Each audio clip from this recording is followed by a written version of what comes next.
Hi, my name is Hassan. I'm a product manager here at Formlabs, and I'm really excited to showcase a new feature we've been working on.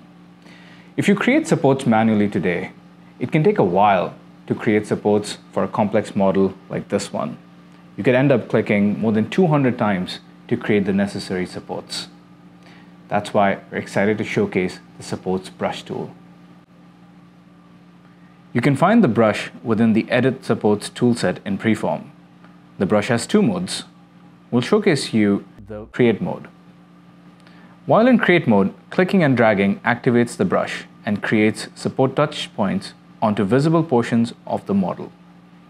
Changing the spacing parameter directly changes the distance in millimeters between the points added by the brush, allowing you to finely control their density even in large areas. You can still add and remove single support points by clicking once. The Supports Brush tool is now available in Preform 331.